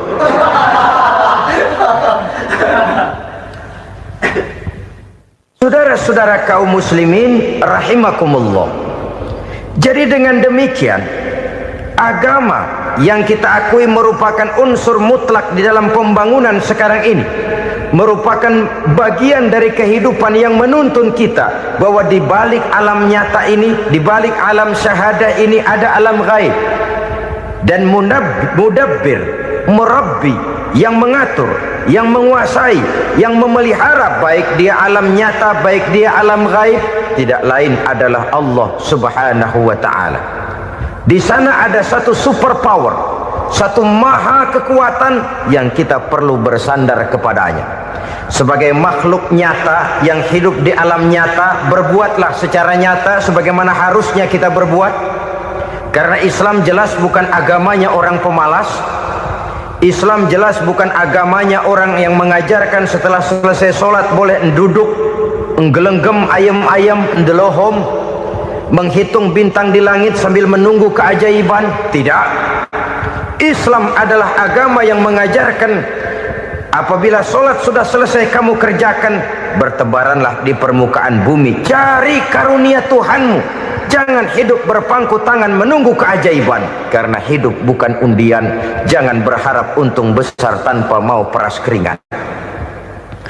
Tapi di sebalik itu toh kita juga harus yakin bahwa di sisi usaha nyata yang kita lakukan ada satu super power, satu maha kekuatan gaib yang menentukan berhasil dan tidaknya usaha kita. Kepercayaan kepada hal semacam inilah yang mendorong kita untuk mempunyai sandaran vertikal, agar jikalau usaha ini berhasil kita tidak lupa diri dan lupa daratan. Jikalau usaha ini gagal kita tidak putus asa dan buruk sangka, tidak cupik pandangan dan sempit hati, tapi mampu melihat persoalan dengan kacamata putih sambil husnuzon kepada Allah Subhanahu wa ta'ala. Kita percaya malaikat itu ada yang namanya raqib dan atid, mengawasi gerak hidup kita sampai kepada gerak hati kita. Ini memberikan sugesti agar kita berhati-hati, tidak sejengkal tanah pun kita bisa berlindung dari pengawasan raqib dan atid. Ada munkar nakir yang akan menyoal kita di alam kubur. Ada malaikat Malik penjaga neraka, ada malaikat Ridwan yang menjaga surga. Kita percaya kepada adanya jin, kita percaya kepada adanya setan, iblis. Percaya kepada adanya, bukan mempercayai si setan, si iblis lalu menjadikannya sebagai teman. Tidak. Percaya bahwa mereka itu ada dan merupakan makhluk Allah yang gaib yang diciptakan Allah Azza wa Jalla. Kepercayaan kepada alam gaib memberikan motivasi terhadap gerak lahir manusia, sehingga dengan motivasi kepercayaan kepada yang gaib, gerak lahir jadi lebih terarah, jadi lebih terpelihara. Pernah seseorang bertanya, "Pak, apakah adanya akhirat bisa dibuktikan secara ilmiah?" Saya bilang tidak bisa, tidak bisa. Kenapa? Karena yang berangkat nggak pernah pulang kembali lagi. Kalau dia pulang kemari bisa kita tanya bagaimana enak di sono. Cuma secara moral saya katakan, lebih beruntung orang yang percaya kepada akhirat daripada yang tidak. Sekarang saudara percaya akhirat ada, lalu saudara baik-baik di dunia, Sholat, puasa, zakat, menolong orang lain, menebarkan kebajikan. Saudara mati, andai kata akhirat tidak ada, toh dalam hidup saudara sudah berbuat baik, paling tidak nama saudara akan dikenang sebagai orang baik. Sebaliknya, saudara percaya, kata saya, bahwa akhirat tidak ada, lalu hidup semau-maunya, tenggelam dalam maksiat dan munkarat, menentang Allah, tidak mau ruku dan sujud. Lalu saudara mati, kemudian akhirat ada, ayo mau apa? Bekal tidak punya. Jadi secara moral lebih beruntung orang yang percaya kepada adanya akhirat daripada yang tidak percaya. Dan itu alam gaib yang tidak bisa dibuktikan secara eksat. Jangankan untuk membuktikan seperti itu, dalam kehidupan sehari-hari saja yang kita rasakan tidak selalu berbentuk toh. Angin, bagaimana sih bentuknya angin? Kita tidak tahu. Merah, buktinya kalau dikerok merah. Yang merah itu kulit, yang kulit kita bukan anginnya. Sakit, rasa sakit itu ada, tapi bagaimana bentuk sakit kita nggak pernah tahu. Kalau kita makan cabai pedas, bagaimana bentuk pedas itu tidak ada, tapi rasa ada. Bentuk pedas hijau, cabainya bukan pedasnya. Tidak semua yang kita rasakan bisa kita gambarkan dalam bentuk yang konkret. Oleh karena itu, sekali lagi bahwa kepercayaan kepada alam yang gaib mampu memberikan satu sugesti yang menata kehidupan seseorang lebih lurus, lebih terarah, dan lebih terkendali. Maka wajar kalau kepercayaan kepada yang gaib mengantarkan seseorang untuk meraih kemenangan. Kenapa? Dia percaya kepada yang gaib, bahwa akhirat ada, bahwa alam kubur ada, bahwa pertanggungan jawab itu ada. Maka dia lalu tidak hidup saenae udele dewe, itu loh. Tidak hidup menurut seleranya sendiri, terarah, teratur.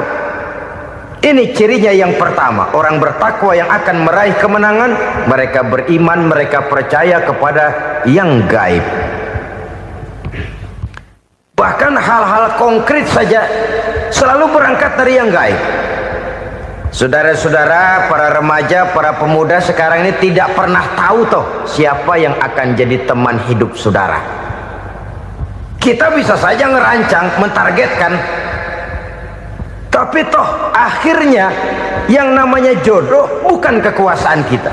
Rezeki di luar kemampuan kita. Begitu juga ajal, maut, jodoh, ajal adalah contoh-contoh konkret bahwa pada akhirnya yang gaiblah yang menentukan. Bertahun-tahun ngelancong, emang jodoh seret nggak jadi.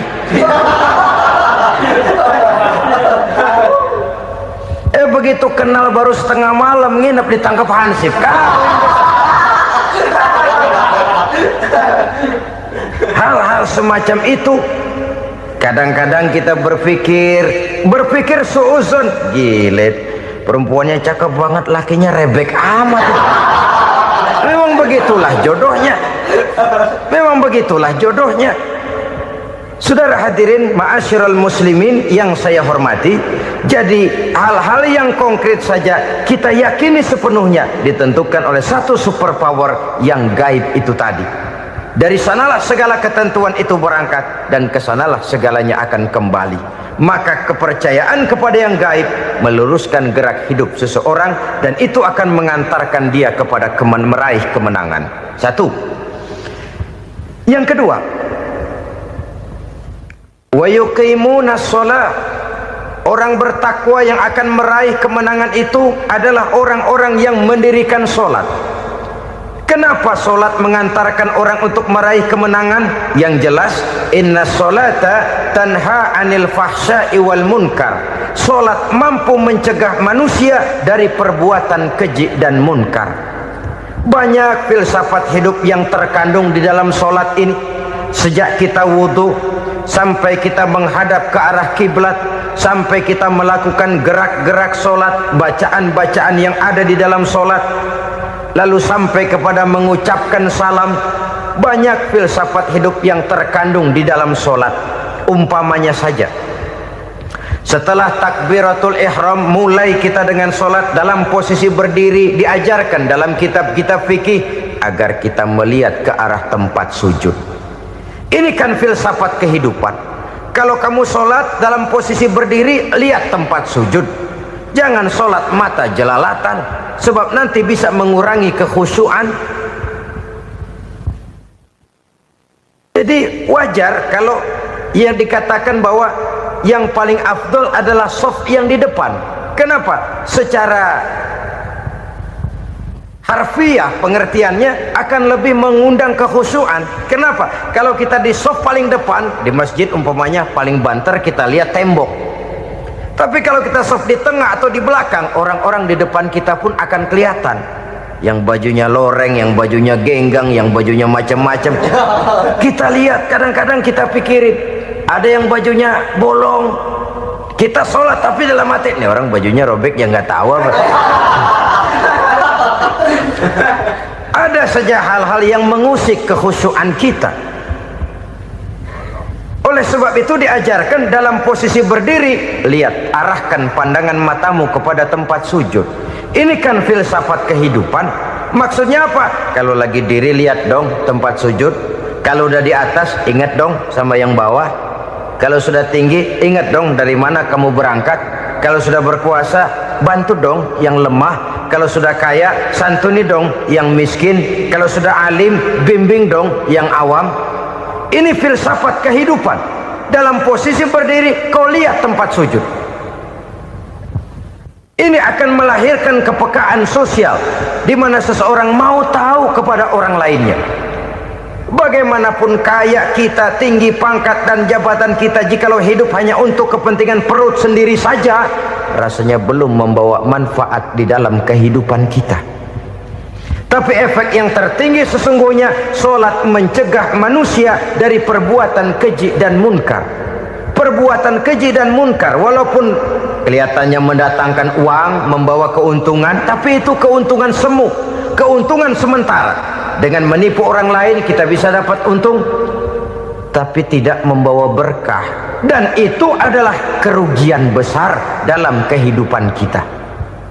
Maka untuk meraih kemenangan harus dimulai dengan membentuk kepribadian yang tegar, memiliki sandaran vertikal yang langsung kepada Allah Subhanahu wa ta'ala, dan itu hanya bisa kita tempuh melalui jalur ibadah formal yang sudah ditentukan Allah, yakni solat yang 5 waktu.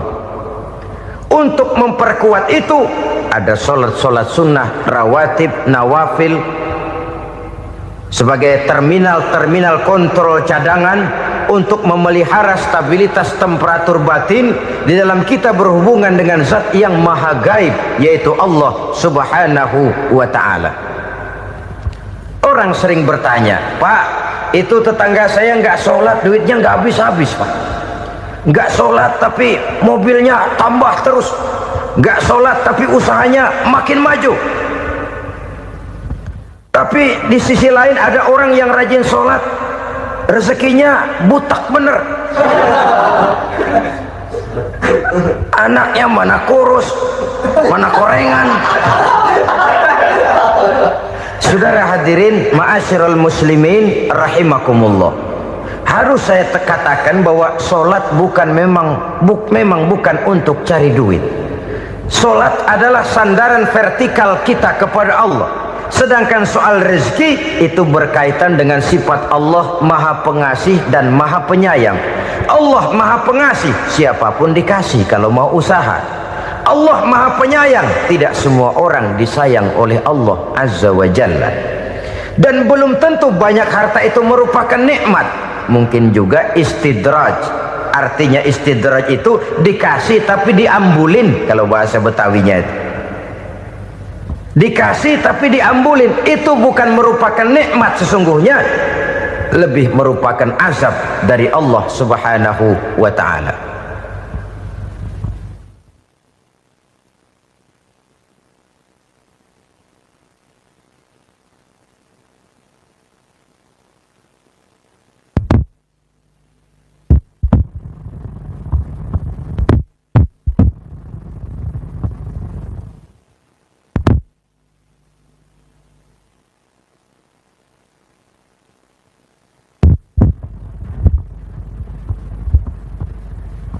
agama mempunyai sistem sholat.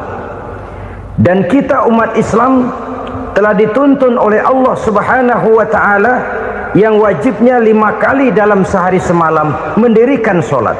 Dan itu tentu berada dalam jangkauan kemampuan manusia.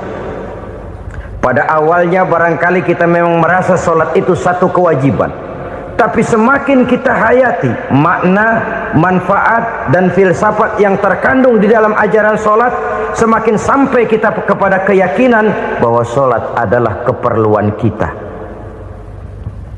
Sehingga pada waktu tertentu dinilai puncaknya, kita tidak lagi akan berkata saya wajib sholat, tapi kita akan berkata saya perlu sholat.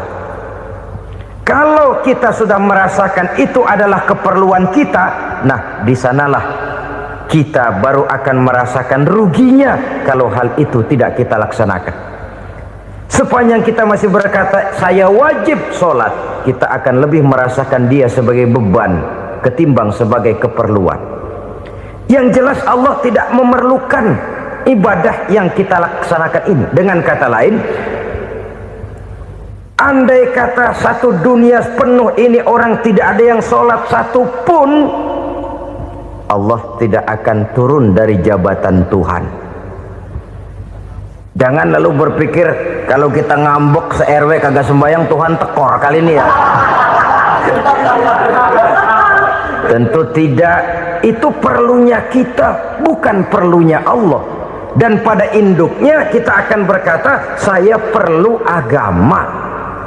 Kalau secara induk kita sudah memerlukan agama, maka konsep-konsep yang ada di dalam ajaran agama itu pun adalah juga merupakan keperluan kita. Baik dia bernama sholat, baik dia bernama puasa, baik dia bernama zakat, baik dia bernama haji, seluruhnya adalah keperluan kita.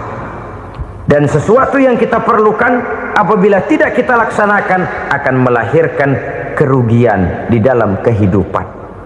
Jangan heran kalau kita membaca riwayat perjalanan hidup para salafus soleh, orang-orang soleh. Ada yang tahajud sampai 100 rakaat, ada yang sholat malam kakinya sampai bengkak. Kita sekalinya bengkak biri-biri. Ada yang sholat membaca surah dalam Al-Quran sampai khotam Quran. Kok mau? Mereka sudah merasakan itu keperluan. Itu saja soalnya. Satu saat pun jikalau kita merasa bahwa itu keperluan saya, kita pun akan melaksanakan seperti itu. Keperluan saya dalam kehidupan. Inilah yang kedua. Yang ketiga, orang bertakwa yang akan meraih kemenangan itu, wa mimma razaqnahum yunfikun. Mereka membelanjakan sebagian daripada rezeki yang diberikan Allah kepada mereka. Mereka infakkan di jalan Allah. Ada satu dialog menarik. Satu hari seorang anak muda bertemu dengan seorang kakek-kakek yang sudah dikenalnya baik. Bertanyalah anak muda ini, "Kek, umur kakek berapa tahun?" 15 tahun, kata si kakek. "Anak kakek berapa orang?" 1. "Harta kakek berapa banyak?" 15 juta. Si anak muda ini bengong, lalu protes, "Kok kakek bohongin saya?" "Kenapa?" "Saya tahu umur kakek 70 tahun. Kenapa ngaku 15? Saya tahu anak kakek 5. Kenapa bilang 1? Saya tahu kakek miliuner, miliaran uang kakek. Kenapa ngaku cuma 15 juta? Begini, kata si kakek tadi. Benar, umur saya 70 tahun.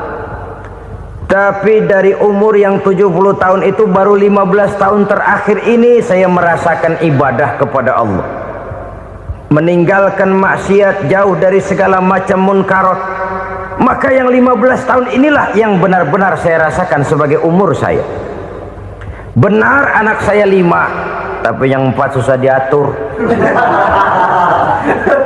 Cuman 1 rasanya nih yang bakal jadi si buah hati belahan jantung berlanjut cerita penerus sejarah. Cuma 1 ini yang saya harapkan yang akan jadi anak soleh, yang akan membuat saya menerima pensiunan pahala. Kalau yang 4 apek dah, nggak ada harapan. Yang satu nyekek botol mulu. Oh begitu, iya. Lalu kenapa kakek bilang harta kakek cuma 15 juta padahal saya tahu kakek uangnya miliaran, depositonya banyak? Ya karena 15 juta itulah yang saya ingat yang pernah saya belanjakan di jalan Allah. Saya merasa itulah harta saya yang sebenarnya. Yang miliaran yang saya simpan di bank kelak kalau satu saat saya mati akan jadi rebutan di antara anak-anak saya. Iya kalau anak saya soleh kayak yang satu ini. Kalau yang 4 tadi udah tulen dia bakal berantem dah berebut tuh. Jadi 15 juta yang saya belanjakan di jalan Allah inilah yang saya merasakan benar-benar harta saya yang sesungguhnya. Dialog ini patut menjadi bahan renungan kita bersama. Diberikan kita umur 40, 50, 60, 70, 80. Berapa tahun dari umur yang diberikan itu yang jalan mulus, yang kita gunakan untuk melaksanakan ibadah? Banyak harta kita simpan di bank, di lemari, di dompet, di tas.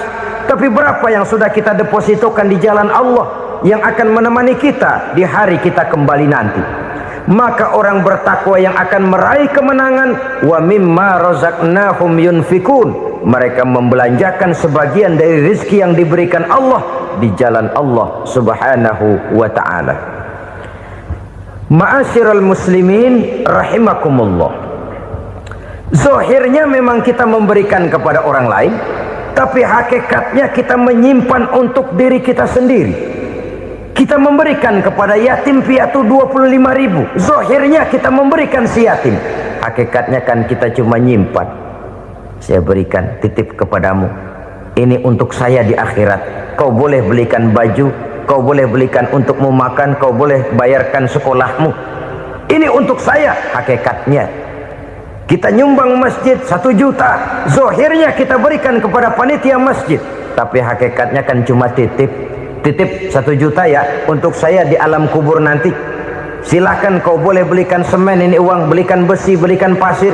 Saya cuma sekedar titip untuk kepentingan saya. Hakikatnya kita cuma sekedar menitip. Sebagaimanapun pada hakikatnya, apapun yang kita miliki dalam kehidupan kan cuma sekedar hak guna pakai, bukan hak milik mutlak. Harta kita, rumah kita, kendaraan kita, kebun kita, pabrik kita, hak guna pakai saja. Hak milik mutlak cuma untuk Allah subhanahu wa ta'ala. Saudara-saudara kaum muslimin rahimakumullah, ini yang ketiga. Kemudian yang keempat, orang-orang bertakwa yang akan meraih kemenangan, allazina yu'minuna bima unzila ilaika, mereka yang beriman, mereka yang percaya kepada apa yang telah diturunkan kepadamu Muhammad, ay Al-Quran, yakni Al-Quranul Karim. Setelah percaya kepada yang gaib, mendirikan solat, kemudian menginfakkan sebagian dari rezeki yang diberikan Allah, mereka juga lalu percaya kepada yang diturunkan terhadap Nabi, yaitu tidak lain Al-Quranul Karim. Sekali lagi di sini, percaya bukan hanya sekedar percaya saja, tetapi percaya lalu menjadikan Al-Quran itu sebagai pedoman hidup.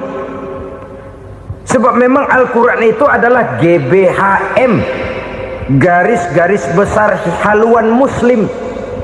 Apa yang harus kita lakukan, apa yang harus tidak kita lakukan, bagaimana mestinya kita bertingkah laku dan berbuat, seluruhnya tercantum di dalam Al-Quranul Karim.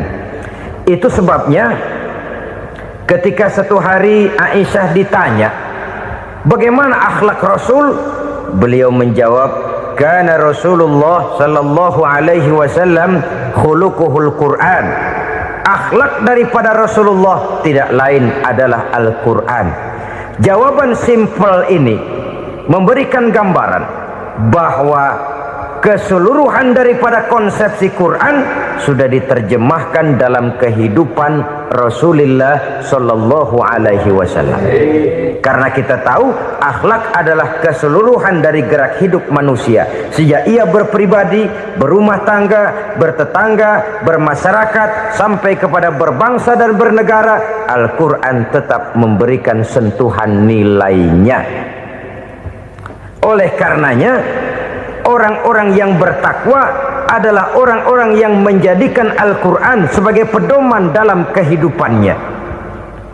Dan kita yakini Al-Quran diturunkan kepada Nabi Muhammad bukan merupakan produk Nabi Muhammad. Isi dan redaksinya langsung dari Allah Subhanahu wa ta'ala. Kemudian cirinya yang kelima, orang bertakwa yang akan meraih kemenangan itu, wa ma unzila min qablika. Tidak hanya sekedar percaya kepada yang diturunkan terhadap Nabi Muhammad yaitu Al-Quran, mereka juga percaya kepada apa yang pernah diturunkan kepada para nabi, kepada para rasul sebelum Nabi Muhammad. Percaya kepada adanya suhuf, percaya kepada adanya Taurat, percaya kepada adanya Injil, percaya bahwa Allah dahulunya sudah menurunkan Taurat kepada Musa, percaya bahwa Allah sudah menurunkan Injil kepada Isa, percaya Injil ada, Taurat ada, diturunkan Allah untuk Isa dan Musa, tetapi tidak wajib mengamalkannya karena kita sudah diberikan Al-Quranul Karim. Ini yang perlu saya garis bawahi. Kita percaya Allah telah menurunkan Injil dahulu kepada Isa. Kita percaya bahwa Allah telah menurunkan Taurat dahulunya kepada Nabi Musa. Kadang-kadang ini dijadikan dalih, dikacaukan pengertiannya. Quran saja mengajarkan bahwa orang yang bertakwa harus percaya kepada Injil, maka pakailah Injil. Apalagi kalau ayat sebelumnya ditilap, dihapus, dihilangkan, Injilnya yang ditekankan, maka akan terjadilah penekanan yang salah arah. Karena salah arah akhirnya bisa merusak dan menghancurkan akidah. Ketika Rasul suatu saat pernah ditanya orang, "Ya Rasul, bagaimana sikap kita sebagai muslim terhadap Injil yang ada sekarang?" Beliau menjawab, "La tukadzibuhu jami'an wa la tusaddiquhu jami'an." Jangan didustakan seluruhnya, jangan juga dibenarkan semuanya.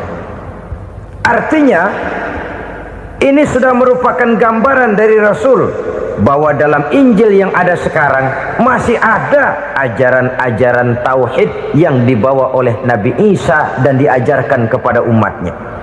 Tapi juga dalam Injil yang sekarang ini sudah terkena intervensi dan investasi manusiawi. Karena itu Rasul menyimpulkan, la tukadzibuhu jami'an wa la tusaddiquhu jami'an.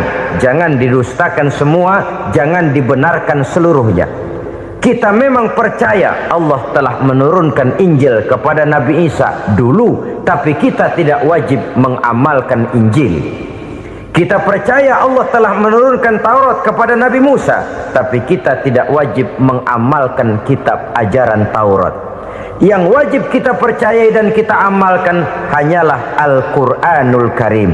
Kenapa? Oleh karena baik yang ada di dalam Taurat, baik yang ada di dalam Injil, tentu tercakup di dalam Al-Quran sebagai kitab terakhir yang diturunkan oleh Allah Subhanahu wa ta'ala. Dan itu wajar. Kalau seorang pejabat mau mengeluarkan satu keputusan baru, tentu dia harus meninjau keputusan-keputusan lama. Andai kata dianggap tidak berlaku, dianggap tidak relevan lagi, maka keputusan-keputusan lama itu tentu sudah dianggap tidak berlaku. Sebagian daripada aturan-aturan dalam keputusan lama yang masih dianggap relevan tercantum dalam keputusan baru yang wajib diamalkan. Begitulah hubungannya antara Al-Quran, Taurat, Zabur, dan Injil. 4 kitab samawi yang diturunkan Allah masing-masing kepada Zabur untuk Nabi Daud, Taurat untuk Nabi Musa, dan Injil untuk Nabi Isa alaihi wassalatu wassalam. Ketiga-tiga kitab itu kita percayai adanya, Kita yakini Allah telah menurunkan Zabur, Taurat dan Injil, tapi kita tidak wajib mengamalkannya. Yang wajib kita mengamalkannya sekarang ini tidak lain hanyalah Al-Quranul Karim saja, karena ia mencakup apa yang ada di dalam Zabur, apa yang ada di dalam Taurat, dan apa yang ada di dalam Injil.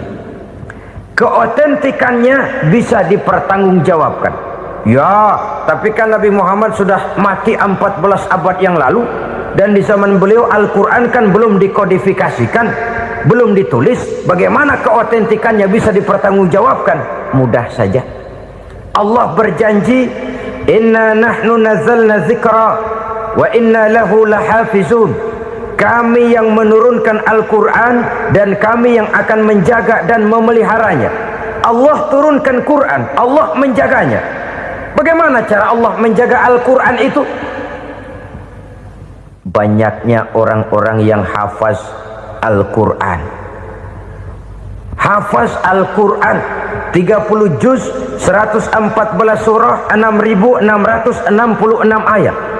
Sehingga jangankan satu kata, jangankan satu ayat, satu kalimat saja berubah sudah akan timbul reaksi dan mudah dimengerti. Kenapa? Banyak orang-orang yang hafaz Al-Quran. Sedangkan pada setiap akhir tahun biasanya malaikat Jibril selalu mengadakan checking terhadap ayat-ayat yang diturunkan pada waktu itu. Di zaman Nabi sendiri sudah ada usaha kodifikasi. Dan yang lebih luar biasa lagi, sampai hari ini tidak seorang pun mampu membuat satu ayat saja semacam Al-Quran. Ke bahasa manapun dia diterjemahkan, naskah aslinya tetap ikut, rujukan dasarnya tetap ada. Berdasarkan itu maka tidak mungkin terjadi penyelewengan terhadap atau pemalsuan terhadap ayat-ayat Al-Quranul Karim. Kesuciannya, keotentikannya, kemurniannya bisa dipertanggungjawabkan. Ma'asyiral muslimin rahimakumullah. Oleh karenanya, konsepsi dasar daripada ajaran Islam ini memang tidak lain adalah Al-Quran dan Sunnah. Isi daripada agama Islam yang merupakan iman, Islam dan ihsan, konsepsi dasarnya tidak lain adalah Al-Quran dan Sunnah Rasulullah Sallallahu Alaihi Wasallam. Maka yang kita perlukan sekarang ini adalah terjemahan Al-Quran di dalam kehidupan kita. Dengan demikian, maka gaya kehidupan yang lebih Qurani itulah yang kita dambakan. Kita perlu memang terjemahan Quran dalam bahasa Inggris, dalam bahasa Belanda, dalam bahasa Jepang, tapi yang lebih kita perlukan adalah terjemahan Quran di dalam kehidupan kita. Konsekuen, tidak memanipulasi, ringan sama kita jinjing, berat sama kita pikul. Jangan kalau lempengan ayat Quran tuh kira-kira enak diamalin, keras teriakan kita. Giliran kira-kira ayat Quran itu mukul kepala kita sendiri, diam kita. Itu ciri yang pernah disindir Allah dalam awal-awal Baqarah juga. Ciri beragamanya orang yang munafik. Kullama adha'a lahum masyawfih, kata Allah. Wa iza azlama alaihim qamu. Apabila terang mereka jalan, apabila gelap mereka berhenti. Artinya, kalau kira-kira di Islam nguntungin, rame-rame pada teriak Islam. Tapi ketika diminta untuk berjuang, ketika dituntut untuk berkorban, rame-rame mengundurkan diri. Nasib agama tidak ubahnya seperti daun pisang yang dikait orang di tepi jalan lantaran tak berpayung di ketika hari hujan. Manakala hujan usailah sudah, daun itu pun dicampakkan di tepi jalan, diinjak pula orang nan lalu. Artinya orang menjadikan agama cuma sebagai lipstick, decoration only, tidak konsekuen. Hanya pada saat-saat kelihatannya Islam membawa keuntungan, rame-rame orang teriak-teriak tentang Islam. Tapi jikalau diminta berjuang, jikalau dituntut untuk berkorban, biasanya rame-rame juga mengundurkan diri. Jangan heran kalau mayoritas hitungan kita, tapi minoritas peranan kita. Kuantitas kita dalam jumlah, tapi dalam kualitas kita lebih sering jadi penonton daripada jadi pemain. Padahal itu sangat tidak boleh terjadi. Umat Islam di Indonesia harus bangkit. Umat Islam di Indonesia harus sadar akan keberadaannya. Tidak boleh hanya jadi penonton berpangku tangan, karena memang agama kita juga mengajarkan untuk konsekuen di dalam menjabarkan ajaran-ajaran daripada agama kita. Kita sering jatuh menjadi umat yang lemah oleh karena kita ini tidak pandai menggalang kebersamaan yang diakibatkan tidak konsekuennya kita. Diistilahkan bahwa umat Islam di dalam menggalang kebersamaannya itu harus seperti orang main sepak bola. Saudara-saudara kan tahu orang main sepak bola itu. Orang main sepak bola, kalau pertandingan belum dimulai sih silakan saja kumpul di luar lapangan, atur strategi yang baik. Tapi kalau pertandingan sudah dimulai, turun ke lapangan hijau, jangan kumpul terus. Ada sepak bola gotong royong, mundur-mundur rame-rame, depan ke depan kumpul melulu mainnya. Kalah. Orang main sepak bola itu ya harus ada penyerang tengah, harus ada penjaga gawang, harus ada strikernya, harus ada kiri luarnya, kanan dalamnya yang jadi backnya. Posisi boleh bermacam-macam, tapi yang penting saling ngoper untuk menggolkan gawang lawan. Begitulah umat Islam ini. Boleh ada yang jadi pejabat, boleh ada yang jadi pengusaha, boleh ada yang jadi petani, silakan ada yang jadi seniman, ada yang jadi penyair, ada yang jadi artis sekalipun. Tapi kalau sudah berhasil menguasai bola, jangan lupa operannya. Operan itu yang langka. Kita ini muslim kadang-kadang kalau sudah memegang menguasai bola, kalau belum mau mampus, belum mau ngoper. Nanti kalau sudah nggak punya bola, baru mau ngoper. Kalau sudah dengar-dengar mau dekat pensiun, baru mau jihad, baru mau berjuang, baru mau ngurus pesantren. Tanda tangan sudah tidak laku, memo sudah tidak dihargai, baru mau berjuang. Kemarin kemana mas? Kita tidak pandai memanfaatkan posisi. Dengan kata lain, kalau kembali kepada persoalan kita, konsekuensi kita terhadap agama yang kita anut ini belum ideal. Kita masih lebih sering berislam ini pada saat-saat yang menurut perhitungan kita membawa keuntungan. Tapi kalau diminta berjuang, dituntut berkorban, yang itu pun hakikatnya adalah untuk kepentingan kita juga. Allah tidak pernah menuntut kita untuk jihad bagi kepentingan Allah, itu tidak. Berjuang menegakkan agama Allah, apakah untuk kepentingan Allah? Tidak. Untuk kepentingan kita. Sebab nilai-nilai jihad itu pada akhirnya akan membawa kita kepada satu kebahagiaan. Setidaknya kalau tidak di dunia, tentu di akhirat sebagai syahid. Oleh karena itu, pada bagian akhir ini saya ingin mengajak, marilah kita konsekuen. Sekali kita berkitabkan Al-Quranul Karim, mari dia kita jadikan pedoman. Jangan cuma kita jadikan sebagai penghias dinding, pelengkap rumah, bahwa di rumah kita ada Al-Quran, tapi yang baca kecoa. Habis pada bolong tuh Quran. Yang penting kan punya Quran. Ditaruh di pintu rumah, biar apa? Biar kuntilanak kagak masuk katanya. Ya apa itu nasib Quran, cuma kerjanya jaga pintu, ngusir kuntilanak, ngusir memedi. Bagaimana kita hidup menurut tuntunan Al-Quran? Kadang-kadang tidak pernah menjadi masalah bagi kita. Maka bagaimanakah Al-Quran akan mungkin membawa keberkahan dalam hidup kalau ajarannya kita injak-injak dalam keseharian kita? Mewujudkan gaya hidup yang lebih Qurani, itulah yang akan kita rintis di dalam kehidupan kita, bertahap, step by step, menurut kemampuan yang ada pada kita. Jika jalan ini tidak bisa kita selesaikan, percayalah akan ada generasi penerus yang akan melanjutkan usaha dan cita-cita mulia itu. Jadi percaya kepada Taurat, percaya kepada Injil, sekedar percaya Allah dahulunya sudah menurunkan itu, tapi kita tidak wajib mengamalkannya. Kenapa? Generasi Injil masa berlakunya sudah kedaluarsa. Taurat masa berlakunya sudah kedaluarsa. Injil pernah berlaku untuk orang Nasrani di zaman Nabi Isa. Taurat pernah berlaku untuk orang Yahudi di zaman Nabi Musa. Setelah generasinya berlalu, datang Rasul penutup yang membawa Al-Quranul Karim, maka Al-Quran itulah yang berlaku menjadi pedoman sampai hari akhir nanti. Jangan jauh dari Al-Quran, karena apabila ini kita lakukan, maka kita akan kembali kepada satu gaya hidup yang jauh dari tuntunan agama, dan itu artinya kita akan semakin jauh untuk meraih kemenangan.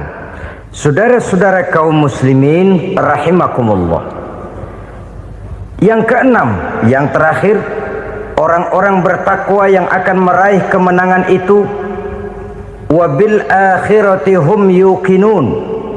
Mereka percaya, mereka yakin seyakin-yakinnya akan adanya hari akhir, di mana seseorang akan mempertanggungjawabkan seluruh perbuatannya di dalam hidup ini, dan tidak ada satu perbuatan yang bagaimana kecilnya sekalipun yang tersembunyi dalam pandangan manusia yang tidak akan dibukakan persoalannya di mahkamah Qadi Rabbul Jalil di akhirat nanti. Itulah sebabnya maka percaya kepada akhirat disebut secara khusus. Padahal di awal tadi sudah dijelaskan yu'minuna bil ghaib, percaya kepada alam gaib, dan alam gaib ini termasuk akhirat. Kenapa pada bagian akhir disebut lagi akhirat?